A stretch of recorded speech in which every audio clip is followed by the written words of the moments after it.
What's going on, guys? JSGC here, back again for another Manchester City video, my final video for the 2024-2025 season, which means it is reflection time about what has happened in this upcoming season and grading Manchester City's performances overall out of 10 on how I think the season has gone. Always open for debate, opens up a lovely debate. So firstly, leave your thoughts, guys, in the comments.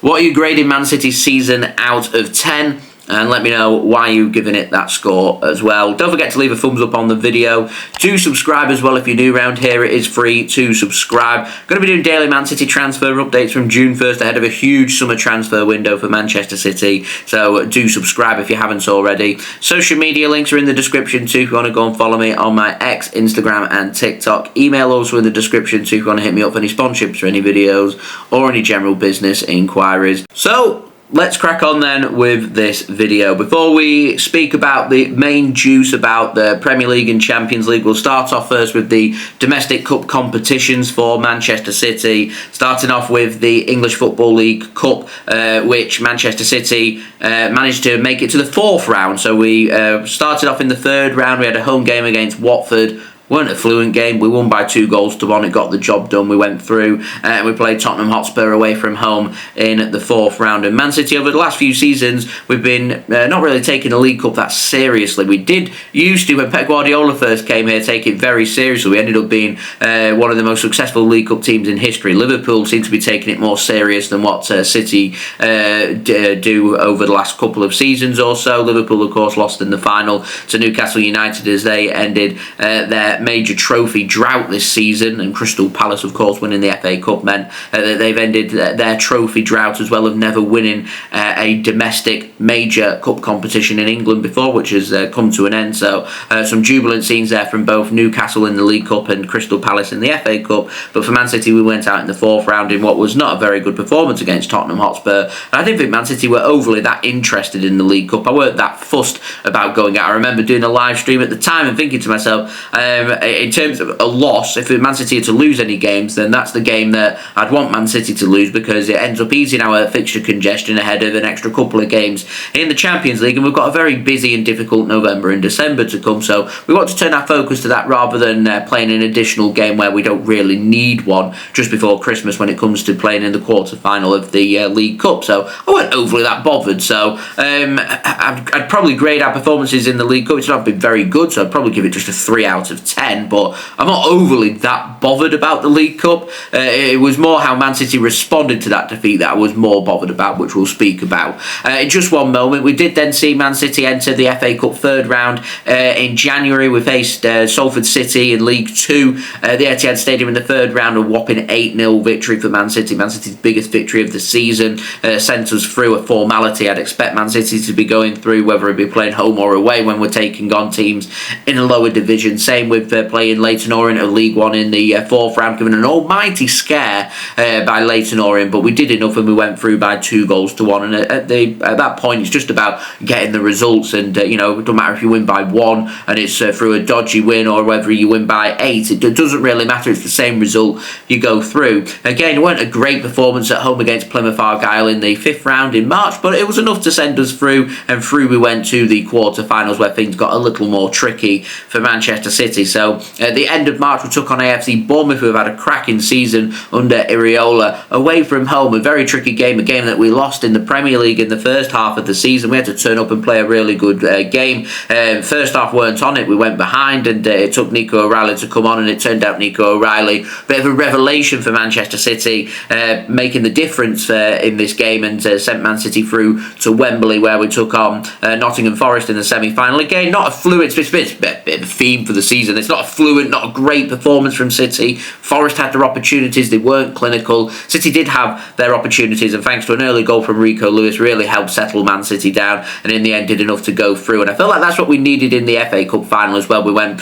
all guns blazing at Crystal Palace. We just needed that early goal, score the first goal, settle us down, and we've got what it takes, the mentality of what it takes to win the big major trophies. As it was, City's first assault didn't work. Crystal Palace took the lead with one of their only attacks of the whole game. game. They parked a ball. City couldn't break them down. They missed a penalty. We can sit here and complain about Dean Henderson, the goalkeeper, probably should have been sent off but wasn't, and the dodgy decision that came in from the referee and from VAR, but we can't use that as the excuse. What we can use as our only excuse heading into that game was we just weren't good enough. And that's pretty much my overall summary for the season as well. When push came to shove, City just fell short. They weren't good enough this season, and to me, I didn't think Man City deserved to win a trophy for how we've played this season, because we've not been good enough, we've not been consistent enough, we've not been ruthless enough, and we've sat too long on not addressing problems, and we kind of hit panic stations when we got to January, which is why we signed and spent so much money in January to try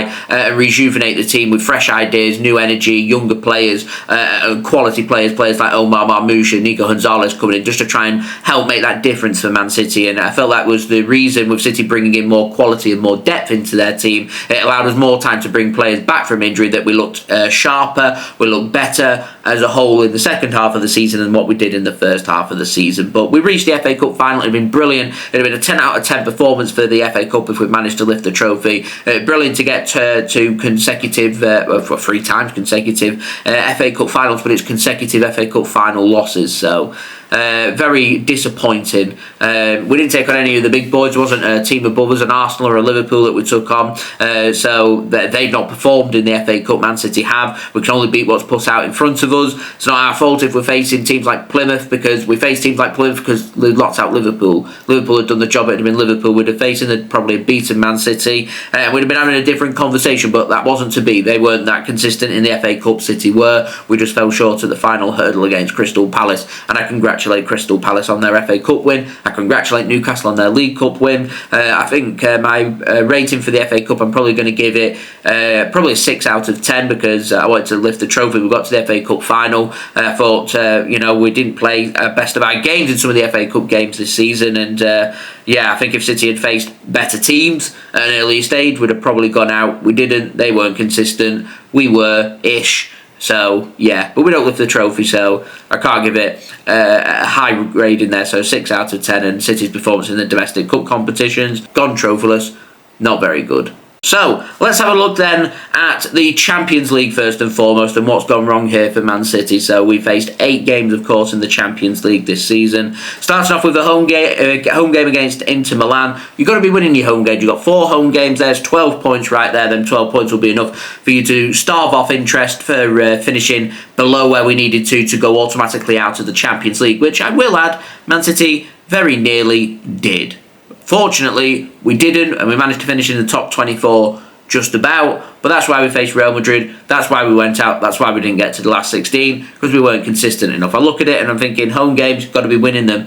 0-0 against Inter Milan. Inter Milan are a very good team. They're in the Champions League final for a good reason. They're a good team, so I can forgive a 0-0. It means you need some performances away from home, and early in the competition we were doing that. 4-0 win against Bratislava, brilliant. 5-0 win against Sparta Prague, not a problem.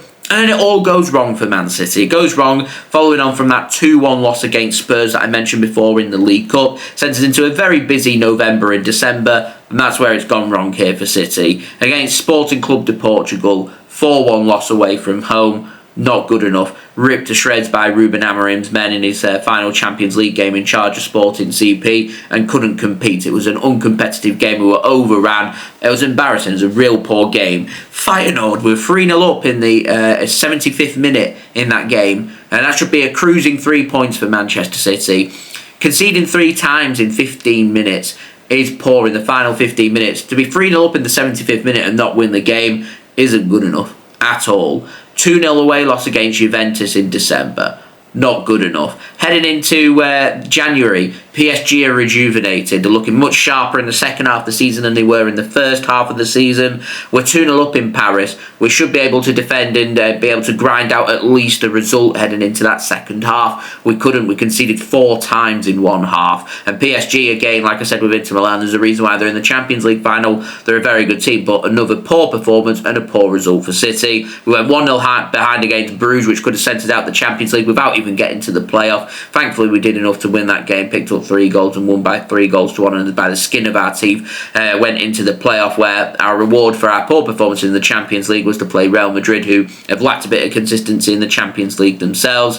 Again, should have had a result, should probably have beaten Real Madrid in the home leg, capitulated towards the end. It's kind of a common theme here in the Champions League. City just not being able to survive, and I think that's all comes down to fresh legs and energy, not having the depth, not having the quality in the team, aging old tired legs, in particular in midfield. It told in the end, and Real Madrid made us crack, and we ended up being 2-1 up heading into the latter stages of that game and losing 3-2. And once you're in that position where you've got to go to the Bernabeu and win, probably not going to happen. And ultimately lost 3-1 and out of the Champions League we go. I think overall I can't give Man City, I think I'm going to give it a 1 out of 10. It'd have got a 0 if we went out with not even getting to the playoffs. Because we got to the playoffs, it scored a 1, and we've gone out of in the playoffs, not even got to the last 16. So 1 out of 10 is a poor Champions League campaign. There has to be progress made on this next season. We have to be reaching the last 16. There's got to be emphasis on trying to finish in them top 8 spots, getting to the last 16, making sure you have your home leg in the second leg, and you're doing everything you can to try and get to them latter stages. Latter stages only start to begin for me at the quarter-final stage, so to not even get a sniff, not even get close to it, because teams are just better than what we are, was a very bitter pill to swallow, considering how competitive City have been in the Champions League over the last few seasons. We won the treble at the end of the 2023 season. We were 4 times Premier League consecutive champions at the end of the 2024 season, and it took Real Madrid to knock us out in the quarter-finals on a penalty shootout because it was a competitive game, where I'm pretty confident City would maybe have gone on to have won the competition if we'd knocked Real Madrid out that night. And to go from that to scraping through to the playoffs and going out and being beaten in both legs by Real Madrid, 1 out of 10, not good enough. Premier League, thankfully we've got off to a pretty good start, and that's pretty crucial as to why City have secured Champions League football for next season. Both Man City's start and finish to the season was good, and if we'd had that consistency throughout the whole season, we'd have competed with Liverpool at the top of the Premier League. It's gone wrong from November. I think it was 1 win in 14 games in all competitions, and that ultimately is why City's season hasn't been very successful. 2-1 loss against Spurs in the League Cup, 2-1 away loss against Bournemouth in the Premier League, 4-1 away loss against Sporting CP in the Champions League, followed by a 2-1 loss away from home against Brighton. 4 consecutive losses there heading into the November international break. We follow that up with a 4-0 humiliating home loss. For me, one of our worst results of the season, maybe even the worst, because how bad Spurs have been this season. Awful results. And Man City haven't made progress in the Premier League, and we've regressed, because I'm looking at how United have performed and Spurs have performed against us, and Spurs have beaten us at the Etihad Stadium and Man United's beaten us at the Etihad Stadium. We've not beaten Man United all season in the Premier League. Man United have been shocking this season. They're just not good enough. Drawing 0-0 against Southampton, one of the worst Premier League teams ever, away from home. Just the consistency's there from Man City, just haven't quite been good enough. Anyway, we follow that Spurs loss with 3-0 up against Feyenoord in the Champions League in the last 15 minutes, blow it, and it finishes 3-3, and I think it was all at dire straits by this point, because we knew we had a match at Anfield, which of course Man City lost by 2-0. We then had a match against an informed Nottingham Forest side where we sprung out a 3-0 win out of nowhere. There's that one win. We played a good performance at Selhurst Park and still didn't come out with a win. 2-2 draw in the Premier League, followed by a 2-0 away loss against Juventus, and then a 2-1 loss against Man United after being 1-0 up heading into, I think it was like the 87th, 88th minute, and Manchester United score 2 late goals, pretty much what Real Madrid did to us in the first leg of the Champions League playoff game. A 2-1 away loss against Aston Villa, a 1-1 draw on Boxing Day against Everton in the Premier League. It's just not good enough. All these results here is why Man City haven't competed in the Premier League this season to try and win the trophy. And I'm looking at these results and I'm thinking we've done very, very, very well to finish third and get a Champions League spot. And it's only happened because Man City managed to find more consistency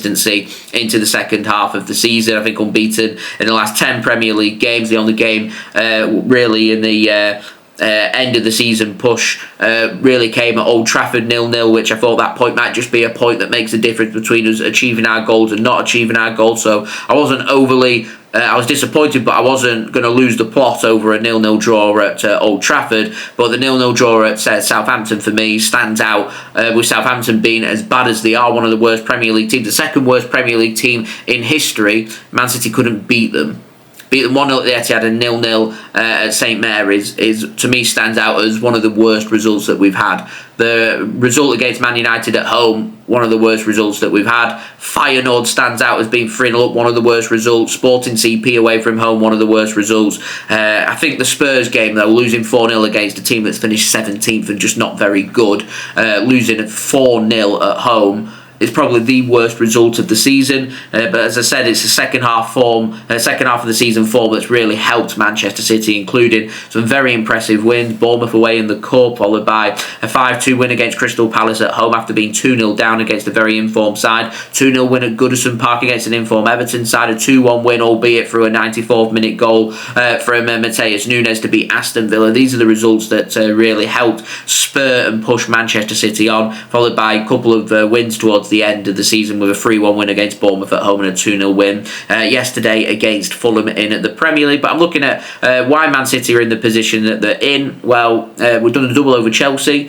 Good win away from home to start the season. Good win at home in January. A really good performance, 3-1 against Chelsea. That's the level that we're looking at. And I think probably my game of the season and the best that Man City played this season came against Newcastle. Completely outplayed a very good Newcastle side, winning by 4 goals to 0. That, for me, is the result and the performance of the season that City were looking for. And that's the result and the performance that City have got to be looking for on a consistent basis heading into next season as well, in what's going to be a huge summer transfer window. And it doesn't fill me with confidence. Pep might be trolling, but it doesn't fill me with confidence when I hear Pep says this summer's not going to be as busy as what maybe some people are expecting or want it to be. We want it to be a busy summer. We need rid of the old guard. We need fresh, new energy into the team. We need high-quality players, because I'm looking at Liverpool, who are head and shoulders better than every other team in the Premier League in terms of consistency this season. And I'm seeing them add Milos Kerkez to their team, Jeremy Frimpong to their team, and Florian Wirtz to their team. They're automatically a much better side now, and that's not taking into account that they're probably going to add a striker at some point in the summer transfer window as well. So when City dip into the market, they've got to be ruthless. They've got to decide who's good enough, who's not good enough, who needs to leave, who they're going to bring in, making sure these players are right. Of course, keeping in mind the homegrown quota as well, and making sure that we are able to compete with Arsenal and with Liverpool heading into next season, because Arsenal are going to improve, Liverpool are already improving, and we could be left behind. And if we stick with the same old, yeah, we get Rodri back, we don't know what level he's going to be performing at, going to take him a bit of time, new signings are going to take a bit more time as well, and yeah, we're going to be left at 6s and 7s. The only saving grace I've got from this season and heading into next season is just how good Omar Marmoush is looking for Manchester City. A really good bit of business. And that's the standard we've got to be looking at in the summer. Players who are going to have a huge influence on the first team, who are good enough to go into the first team. Looks like Tijani Reinders is going to become a Man City player, and that's the standard we've got to be looking at. One of the best central midfielders in Italy coming to Manchester City, and that's what we've got to be looking at. We add 3, 4, 5 quality players into our team, we can compete. If we don't, we won't. That's where we're at right now, heading into next season. So there we go. That has been today's review. I think I'm going to score Man City's overall performance. We achieved Champions League football, which is our minimum expectation. Poor in all the other competitions, trophyless, 4 out of 10.